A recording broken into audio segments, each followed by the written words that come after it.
Good morning, good afternoon, good evening, जो भी आपका समय है उस हिसाब से आप। Friends, this is the continuous series of engineering control system as well as the polytechnic, and today we are going to deal with the tough problems, tough numericals of block diagram reduction technique. I hope that कि मैंने last 3-4 videos में rules आपको समझाए थे, left hand side में rules भी लिखता था, और ये जो स्टूडेंट्स देख रहे हैं इसके पहले वाले सारे वीडियोस देख लो, तभी आपको मजा आएगा। आज हम लोग एक बहुत खास प्रॉब्लम के साथ डील कर रहे हैं। ये देखिए, find the C by R, that is इसको मैं आर बोलता हूँ, इसको मैं सी बोलता हूँ, तब अच्छा लगेगा। यहाँ लिखा है for the given system shown in figure. इस सिस्टम के लिए पहले तो ये समझ लो कि यहां से फीडबैक पाथ आया है। पहले नंबर 1, कोई रूल लगाने से पहले इस प्रॉब्लम को रीअरेंज करना पड़ेगा, क्योंकि सीधा सीधा मुझे तो यहां पे कोई रूल नहीं दिख रहा है।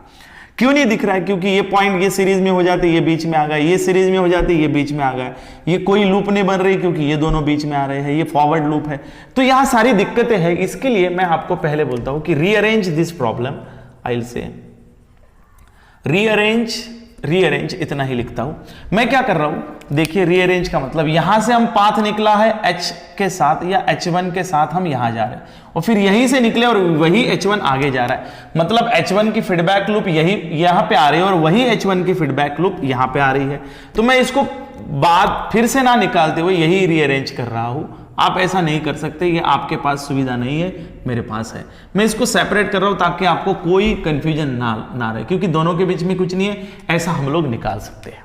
ठीक है, ये हो गया पहला अरेंजमेंट। अब यहां मुझे कुछ नहीं दिख रहा है, तो इसलिए मैं सीधा सीधा जो मेरा पहला मूव है वो ये है कि I am going to shift this point after the block. यहां कुछ चीजें मैं आपके सामने रख देता हूं कि पहले रूल्स आपको पता होना चाहिए। सर, हमारे जहन में पहला यह सवाल है कि आपने इस समिंग पॉइंट को इस ब्लॉक के बाद में ही क्यों मूव किया, इसके पहले क्यों नहीं मूव किया? क्योंकि हमारे पास 2 मूव्स थी। या तो हम इसको इसके बाद में मूव कर सकते थे, या तो हम इसको इसके पहले मूव कर सकते, because summing point can be move after the block forward gain function या बिफोर द ब्लॉक। तो यहां आफ्टर ही क्यों किया? मैं आपको ये पर्सनल तौर पे राय दे रहा हूं, उसका रीजन बताता हूं। कभी भी जब भी आप इस समिंग पॉइंट की या टेक ऑफ पॉइंट की मूवमेंट करेंगे, तो remember that take off point और समिंग पॉइंट को एक दूसरे के करीब मत आने दो, क्योंकि उनका बहुत साल पहले ब्रेकअप हो चुका है, अब बनती नहीं उनकी। क्यों? क्योंकि आप बोलेंगे सर क्या हम लोग समिंग पॉइंट और टेकअप पॉइंट को एक दूसरे के इर्द गिर्द नहीं घुमा सकते हो? But this rules become too difficult and problems will enter into the difficult level. तो उससे बचो। तो यदि आपके पास ये वाला ऑप्शंस अवेलेबल है तो पहले ये चूज करो, उसको अवॉइड करो। ठीक है, तो देखिए मैंने क्या किया, summing point after the block. क्या रूल बोलता है? While moving summing point after the block add gain function as it is into the feedback path। मतलब यदि ये समिंग पॉइंट आप ब्लॉक के बाद में ले जा रहे हो, तो इस समिंग पॉइंट के साथ फीडबैक लूप कौन सी है? H1 वाली। H1 के लूप में जिस ब्लॉक के बाद में मूव कर रहे हो G3, वो as it is function add कर दो। क्लियर? मतलब कैसे? देखिए, I'll write here moving summing point after the block के बाद में मूव करो समिंग पॉइंट को। चलिए, ये हो गया आपका समिंग पॉइंट, ये हो गया आपका G1, ये हो गया आपका G2। Now this is what your next summing point, this is what your G3, and this is your summing point. ठीक है बच्चों, ये होगा। Now this is what your G4। अबे बोगस, ये रहेगा क्या यहाँ पे? नहीं, ये भाग जाएगा यहाँ से, ये G3 रहा। क्या करना, पहले ये फॉरवर्ड निकालो। सिर्फ ये समिंग पॉइंट मूव कर रहे हो तो इसको मत निकालो, क्योंकि ये आगे जाएगा। G3 है, यह समिंग पॉइंट जो यहां मूव होगा वो वाला, और ये समिंग पॉइंट जो यहां मूव होगा वो ये वाला रहेगा। ठीक है, अब देखिए G4 के ऊपर कोई फर्क पड़ने वाला है? कोई नहीं है, प्लस। ये भी कौन है? प्लस रहेगा। ठीक है, सिर्फ जिसको फर्क पड़ने वाला है वो मैं ऐसे निकाल रहा हूं कि ये है आपका H1। मैं H1 को एज इट इज रखता हूं। Now this is what your feedback loop. Summing point after the block, मतलब यहां का समिंग पॉइंट G3 के बाद में गया, तो G3 as it is add into the gain function, इसलिए मैंने H1 के साथ GT को मल्टीप्लाई कर दिया। ठीक है, ये कौन है अभी? माइनस। तो ये कौन है? C, और इसके साथ ये H1 आपका जो ओरिजिनल है वो ऐसे कैसे रहेगा? माइनस के साथ। ये R है और ये बचा C है। ठीक है बच्चों, वेरी गुड। तो ये समिंग पॉइंट इधर मूव हो गया, तो ये दोनों एक दूसरे के सीरीज में आ गए। अब दिक्कत यह है, यहां मैं रूल नंबर 7 लगा सकता था, लेकिन प्रॉब्लम हो गई है, तो इसलिए अब मेरा कौन सा रूल लग रहा है, रूल नंबर 8 और 7, एक्सचेंज ऑफ समिंग पॉइंट। तो मैं दो रूल लगा रहा हूं बेटा यहां पे, ये दो ब्लॉक मुझे सीरीज में दिख रहे हैं और इन दोनों को मैं एक्सचेंज कर रहा हूं। तो यहां पे मैं लिख रहा हूं, पहला रूल लिख रहा हूं, combining blocks are in series, combining blocks are in series, और उसके बाद वाला है exchange summing point. Now this is what your summing point G1।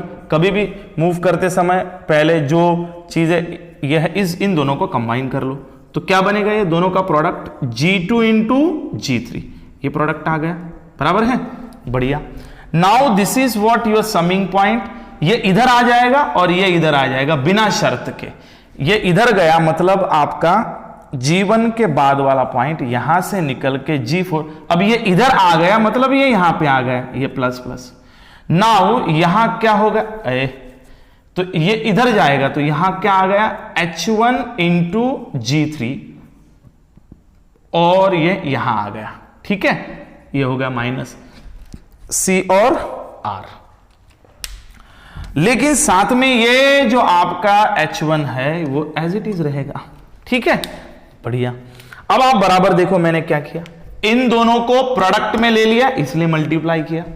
ये वाला समिंग पॉइंट इधर गया, ये वाला समिंग पॉइंट इधर आया, देखिए ये इधर आया तो G4 के साथ लेके इधर आया, और ये उधर गया तो ये इधर। सर यहां तो कुछ नहीं है, जहां पे कुछ नहीं वहां पे 1 लेना, ठीक है।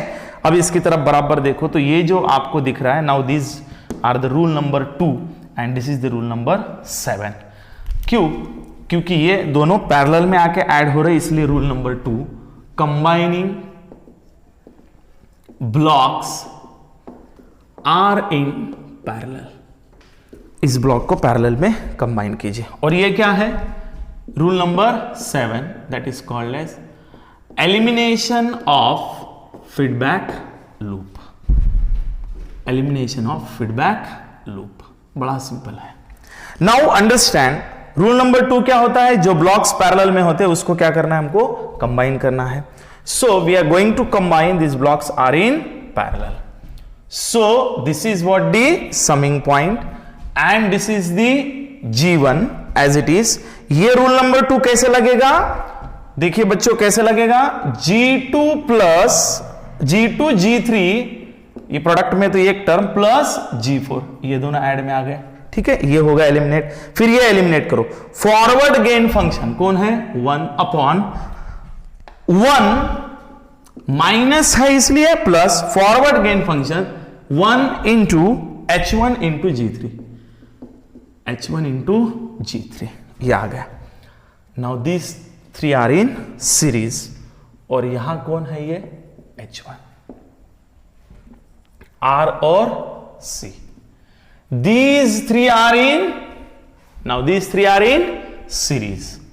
तो रूल नंबर 1 आपको समझ में आया, मैं फिर से एक बार बताता हूं, ये देखिए rule number 2, this function G2 G3 plus G4 और G1 as it is. Rule number 7, forward gain function upon 1 minus है इसलिए plus forward gain function into feedback gain function.